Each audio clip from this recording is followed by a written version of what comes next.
Hi guys, പുതിയൊരു വീഡിയോയിലേക്ക് എല്ലാവർക്കും സ്വാഗതം. അപ്പോൾ ഇപ്പോഴത്തെ സാഹചര്യങ്ങൾ കുറച്ച് മാറി മറിഞ്ഞുകൊണ്ടിരിക്കുകയാണ്. അതായത് അസൈലത്തിൻ്റെ കാര്യമൊക്കെ എല്ലാവരും ന്യൂസിൽ കൂടെ കേട്ട് കാണും. അതായത് ഇപ്പോൾ അസൈലം ചെയ്യുന്നവർക്ക് നേരത്തെ പോലെ ഒരു ഇൻ്റർവ്യൂവിനുള്ള ചാൻസ് ഉണ്ടാവില്ല. കാരണം വെച്ചാൽ അസൈലം ചെയ്താൽ നിങ്ങൾക്ക് ഡയറക്റ്റായിട്ട് നിങ്ങൾ കോർട്ടിലേക്ക് വിടുന്നു. കോർട്ടിൽ പോയിട്ട് നിങ്ങളുടെ നേരത്തെ അസൈലം ചെയ്യുന്നവർക്ക് ഒരു 7-8 വർഷത്തോളം വെയിറ്റിംഗ് ടൈം ഉണ്ടായിരുന്നു. ആ സമയത്ത് നിങ്ങൾക്ക് വർക്ക് പെർമിറ്റും കിട്ടും, എല്ലാം കിട്ടും, നിങ്ങൾക്ക് ലീഗലായിട്ട് അവിടെ നിൽക്കായിരുന്നു. പക്ഷേ ഇപ്പോൾ അസൈലം ചെയ്യുന്ന ആൾക്കാർക്ക് നേരെ ഇമിഗ്രേഷൻ കോർട്ടിലേക്കാണ് വിടുന്നത്. കോർട്ടിൽ പോയിട്ട് നിങ്ങൾക്ക് നിങ്ങളുടെ കേസ് വാദിക്കാൻ പറ്റിയില്ല, അല്ലെങ്കിൽ ഒരു വക്കീലിനെ വെച്ച് പ്രൂവ് ചെയ്യാൻ പറ്റിയില്ല എന്നുണ്ടെങ്കിൽ നിങ്ങളെ നേരെ ഡിപ്പോർട്ട് ചെയ്യും. അപ്പോൾ ഇതുവരെ അസൈലം ചെയ്തവർക്ക് ഇത് ബാധകമല്ലെന്നാണ് പറയുന്നത്. പിന്നെ അസൈലം ചെയ്തിട്ട് ഡ്രൈവിംഗ് ലൈസൻസ് നേടിയവരുടെ കാര്യമാണ്. അവർക്കൊക്കെ സ്റ്റേറ്റ് ഐ ഡിയും ഡ്രൈവിംഗ് ലൈസൻസും ഉണ്ടെങ്കിലും അവർക്ക് ഏകദേശം ഒരു 4 ലക്ഷത്തോളം ഡ്രൈവിംഗ് ലൈസൻസ് മരവിപ്പിക്കാൻ പോകുന്നത് കേട്ടിട്ടുണ്ട്. ഇതെല്ലാം ഈ ഒരു ട്രംപിൻ്റെ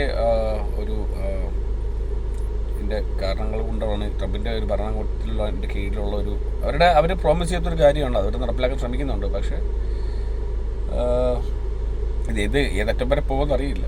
പക്ഷേ B1 B2 വിസയ്ക്കോ അല്ലെങ്കിൽ ടൂറിസ്റ്റ് വിസയ്ക്ക് ഇപ്പോൾ ഇതുവരെ ഒരു പ്രശ്നമില്ല. അപ്രൂവൽ വരുന്നുണ്ട്. ഇന്ത്യയിലെ എല്ലാ എംബസികളിൽ നിന്നും അപ്രൂവൽ വരുന്നുണ്ട്.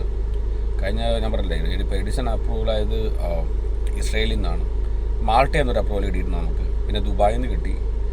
സോ അപ്പോൾ B1 B2 വിസ ഗ്ലോബലി എല്ലാവർക്കും അപ്രൂവൽ കിട്ടുന്നുണ്ട്. പക്ഷേ B1 B2 വിസയുടെ കാര്യം നിങ്ങൾക്ക് അറിയാമല്ലോ. അതായത് ഇന്ത്യയെ വെച്ച് ഇൻ്റർവ്യൂ അറ്റൻഡ് ചെയ്യാൻ പറ്റുള്ളൂ. അല്ലെങ്കിൽ നിങ്ങൾക്ക് വേറൊരു രാജ്യത്ത് നിങ്ങൾക്ക് ഒരു വാലിഡ് വർക്ക് പെർമിറ്റ് വേണം. എന്നാൽ മാത്രമേ നിങ്ങൾക്ക് ആ രാജ്യത്ത് വെച്ചിട്ട് ഇൻ്റർവ്യൂ അറ്റൻഡ് ചെയ്യാൻ പറ്റുള്ളൂ. അപ്പോൾ B1 B2 വിസയെക്കുറിച്ച് കൂടുതൽ അറിയാനും നിങ്ങൾക്ക് അതിനെക്കുറിച്ച് ആപ്ലിക്കേഷനെക്കുറിച്ചോ അല്ലെങ്കിൽ ഇവിടെ വരുന്നതിനെക്കുറിച്ചോ അല്ലെങ്കിൽ എന്തെങ്കിലുമൊക്കെ ഹെൽപ്പ് വേണമെന്നുണ്ടെങ്കിൽ എൻ്റെ നമ്പറിൽ നിങ്ങൾക്ക് ബന്ധപ്പെടാം. നമ്പർ ഡിസ്ക്രിപ്ഷനിലുണ്ടാവും. അപ്പോൾ ഇതൊരു ഷോർട്ട് ആയിട്ടുള്ളൊരു വീഡിയോ ആയിരുന്നു. ഞാനത് കുറച്ച് ദിവസമായിട്ട് റെക്കോർഡ് ചെയ്യാമെന്ന് ആഗ്രഹിച്ചതാണ്, പക്ഷേ നടന്നില്ല.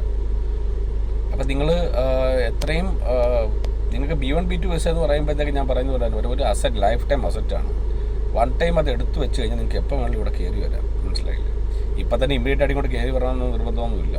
പക്ഷേ നിങ്ങൾക്ക് ജീവിതാവസാനം വരെ ആ വിസ ഉപയോഗിക്കാം. 10 വർഷത്തെ വാലിഡിറ്റിയാണ്. അത് കഴിഞ്ഞിട്ട് നിങ്ങൾ വിസ ഫീസ് അത്ര മാത്രം അടച്ചു കഴിഞ്ഞാൽ പിന്നെ റിന്യൂ ചെയ്തുകൊണ്ടിരിക്കുന്ന സംഭവം. അപ്പോൾ കഴിവതും നിയമങ്ങൾ ഇനിയും ടൈറ്റ് ആവുന്നതിന് മുമ്പായിട്ട് B1 B2 വിസയ്ക്ക് അപ്ലൈ ചെയ്യാൻ താല്പര്യമുള്ളവർക്ക് അപ്ലൈ ചെയ്യുക. All the very best, guys. Thank you so much for all the support, and you have a wonderful day. Take care. Bye-bye.